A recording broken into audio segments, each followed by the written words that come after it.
Elle était zélée, elle aimait adorer le Seigneur. Parce que les témoignages que nous avons aujourd'hui, bien aimés, même jusqu'au ministère, ça va nous poursuivre. Je vous dis, faites attention. N'attendez pas d'abord qu'on vous verse, comme je veux dire, 1 kilo d'huile sur la tête pour commencer à ranger sa vie. C'est maintenant qu'on arrange notre témoignage. Parce que sinon, demain, bien aimé. Et cette dame m'a souvent dit que mon fils, tu as beau faire le miracle, tu peux cracher le feu. Mais si ton témoignage est mauvais, mon fils, c'est zéro. Et elle a toujours raison. La Bible déclare que une bonne réputation vaut mieux que le parfum. Une bonne réputation vaut mieux que le parfum. Vous savez quoi? Les gens se souviennent plus des mauvaises choses. C'est l'être humain. Les gens sont là pour rappeler, ah, il avait fait. Donc, bien aimé, le témoignage de la Bible, lesquels ils l'ont vaincu à cause de la parole de leur témoignage. Alléluia. Amen. Alléluia. Amen. Donc, bien aimé, ayez un bon témoignage au milieu des frères. Pourquoi la Bible dit pas au niveau de la bonté? Ne vous laissez pas de faire du bien. Et la Bible déclare, et d'abord à vos frères dans la foi. Alléluia. Amen. Nos frères dans la foi, tes frères au tabernacle, tes frères au MNP, tes frères dans notre église, doivent avoir un bon témoignage de toi. Amen. Ils doivent avoir un bon témoignage de toi. Parce que quand quelqu'un a un bon témoignage de toi, c'est lui qui va te défendre. Amen. Tu auras beau prier, mais il n'y a rien de tel. Quand quelqu'un dit non, je le connais, je la connais, c'est quelqu'un de bien.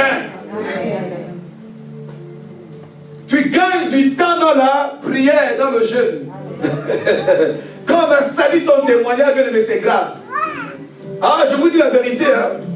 Quand on a sali ton témoignage, je vous dis la vérité, c'est dur. C'est dur. Tu deviens discrédité. Il y a des endroits où on ne voudra pas t'inviter même prêcher. Tu auras beau dire même parfois des belles prédications. Oh lui. Oh elle. Oh lui. Le témoignage est gâté.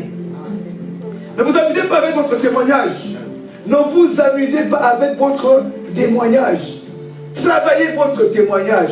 Ayez un bon témoignage. Si vous êtes quelque part dans votre lieu de travail, même dans le milieu professionnel, parfois quand vous passez un entretien dans une autre boîte, on vous demande vous étiez où avant. Moi quand j'étais consultant, n'est-ce pas, Joël, vous étiez où avant? Qui était votre directeur? Est-ce qu'on peut et après il téléphone après. Comment était la soeur? Comment était le frère? Ah non, quelqu'un d'irritable, quelqu'un de méchant, quelqu'un de calomniateur.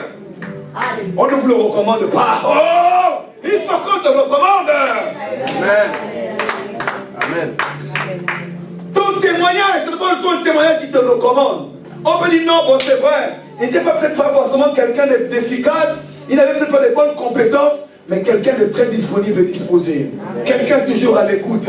Quelqu'un de courtois. Quelqu'un de respectueux. C'est ça le témoignage. Amen. Ils l'ont vaincu. Comme ça, quand le diable va essayer de vouloir bloquer, va essayer de faire en sorte qu'on bloque ton CV, qu'on bloque ton salaire, la Bible déclare, la parole de leur témoignage parlera pour toi. Parce que la parole du témoignage est plus forte même que les accusations du diable. Parce que quand le témoignage est bon, le Saint-Esprit se saisit de ce témoignage pour t'ouvrir les portes. Alléluia. Alléluia. Alléluia. Faut jamais te dire de toute manière, je suis là pour un temps. Même si après ce gaspille, je m'en vais. Ne dis jamais ça, tu ne connais pas la Bible déclare, ne te vante pas du lendemain. Car tu ne sais pas de quoi le lendemain est fait. Tu ne sais pas tu ne sais pas du quoi le lendemain est fait. Le Seigneur est en train de faire que je change le message. Merci Saint-Esprit. À nous aller. Est-ce qu'on nous là? Est-ce qu'on nous là? Alléluia. Bien aimé. Je me souviens, j'avais travaillé avec un collègue dans la première entreprise où j'avais travaillé. J'ai changé de boîte dans une boîte de service. Bien aimé, il y a 40 millions à l'époque, plus de 40 millions de Congolais. C'est l'un des pays les plus grands d'Afrique. Plus de 40 millions de Congolais. Et tous ne sont même pas en France. Il y en a aux États-Unis, il y en a partout. Et Dieu, j'arrive dans une boîte, mon supérieur hiérarchique direct.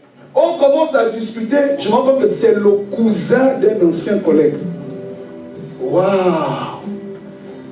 c'est le cousin d'un ancien. Alors si j'avais fait des traces pour... bien aimé, si j'avais fait les 400, les mauvais coups là-bas à son petit frère, ben je pense qu'elle allait me régler les comptes rapidement. Mais bien aimé, pourquoi ça marche comment? Je pense qu'il allait me faire ça dur. Il ne me l'a pas dit, mais c'est sûr qu'il a appelé son cousin. Est-ce que tu le connais?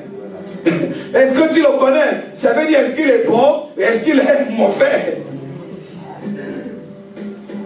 Veillez toujours sur votre témoignage. Je vous dis la vérité. Le diable a du mal avec quelqu'un qui a un bon témoignage. Le diable aura du mal à t'arrêter si tu as un bon témoignage. Je vous dis la vérité. Il y a des choses que le diable ne peut pas arrêter. Le témoignage. Voilà pourquoi il est utilisé, voilà pourquoi il est spécialiste en accusation, en mensonge, en calomnie. Parce qu'il veut atteindre le témoignage. Il connaît la force du témoignage. Satan connaît la force du témoignage. Il y a des personnes, alléluia. Je bénis par Dieu pour notre maman qui est ici, alléluia. Qui a travaillé pour le Seigneur pendant des années. Et le témoignage parle pour elle-même. Alléluia. Vous savez, quand vous avez un bon témoignage, je vous assure, Satan est perturbé. Satan est déstabilisé. Ne cherchez pas d'abord de faire des exploits. L'un des plus grands exploits que tu peux avoir sur cette terre, c'est de vivre toute ta vie avec un bon témoignage. Amen. Tu peux faire des miracles, je vous dis la vérité.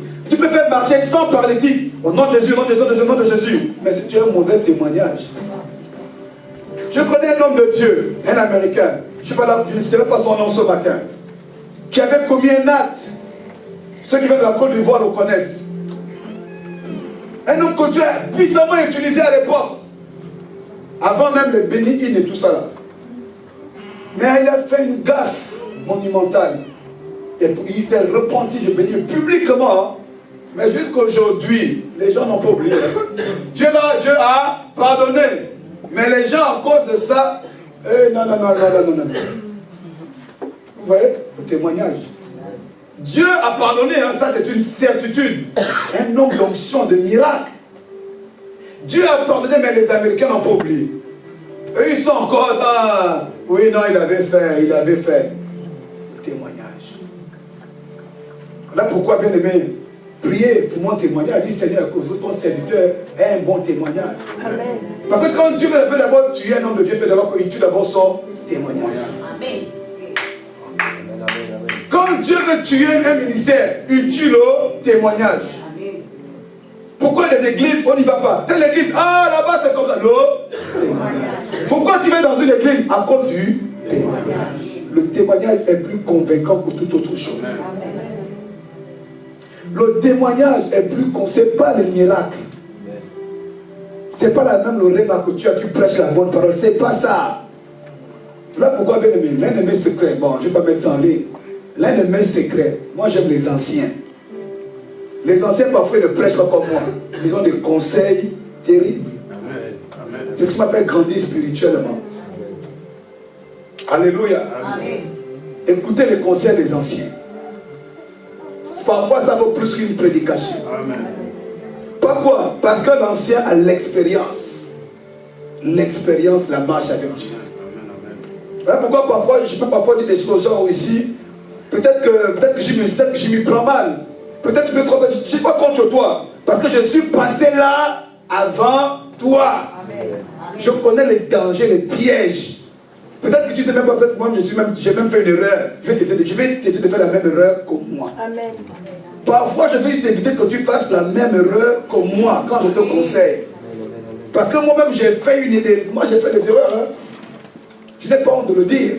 Donc quand je te conseille, c'est pour t'éviter de faire les mêmes erreurs que moi. C'est l'avantage d'avoir un père spirituel ou un mentor. C'est pas parce qu'il veut juste te primer. Parce qu'il est un passif.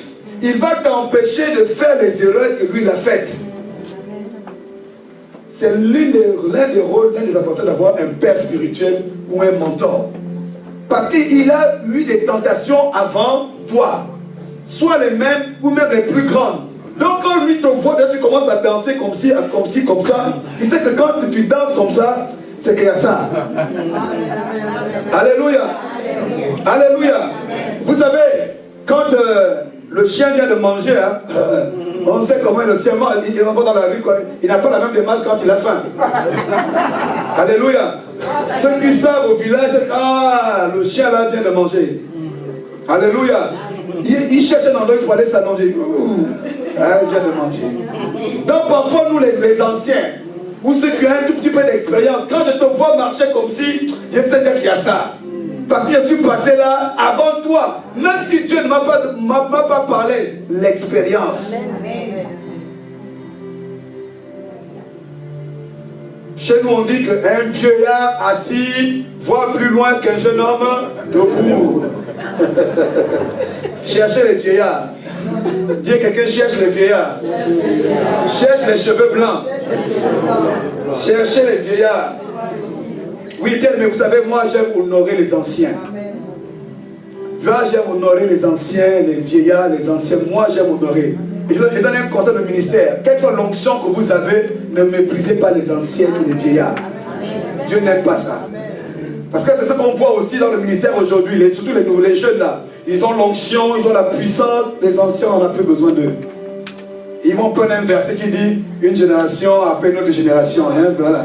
Donc on a, avant que Salomon qui était sage, qui a vu les dégâts, dit ne déplace pas la bonne que tes pères ont placée. Alléluia. Ne déplace pas la bonne. Parce que eux là, ils ont posé des choses. L'expérience a parlé avant toi. Alléluia. Bien aimé, respectez les anciens et les anciennes. Et Dieu va bénir votre ministère. Alléluia. Respectez ceux qui sont avant vous dans la foi. Ceux qui sont avant vous dans le ministère. Même si vous avez plus de connaissances et plus d'onction qu'eux, plus de finances, même si tu as, je ne sais pas, plus de renommée. Mais les anciens, respectez-les toujours. C'est un conseil que je vous donne. C'est un conseil que je vous donne. L'ancien n'a peut-être pas l'onction comme toi. L'ancien n'a peut-être pas l'énergie comme toi. Mais l'ancien est l'ancien. C'est ce qui manque un peu à l'église aujourd'hui. Toutes ces notions. J'apporte plusieurs termes aujourd'hui parce que Dieu est en train de recadrer certaines choses. Il est en train de réajuster la démarche des uns et des autres. Peut-être que tu marchais comme ça, il veut que tu marches bien droit, avec équilibre et avec élégance. Alléluia. Il y a une manière de marcher dans le monde. Il y a une autre manière de marcher dans l'église. Puisque Paul va dire à Timothée, afin que tu saches comment se tenir dans la maison de Dieu. Parce que la manière dont tu te tiens dans la maison de Dieu, ce n'est pas la manière dont tu te tenais dans le monde. La maison de cette église avec un grand E. Il y a une manière de nous tenir dans le monde avant. Qu'on arrive à l'église, on ne peut pas se tenir de la même manière. Aujourd'hui, le zèle pousse des gens à faire trop d'erreurs. À cause du zèle. J'aime le zèle, bien aimé. J'aime le zèle. J'aime le zèle et j'aime le zèle. Et je veux dire parce qu'il y a des gens zélés parmi nous. Mais le zèle, qu'il soit un bon zèle. Parce qu'il y a un autre zèle qui est souvent accompagné d'un adjectif, zèle à, qui produit des résultats. Amen. Alléluia. On va quand même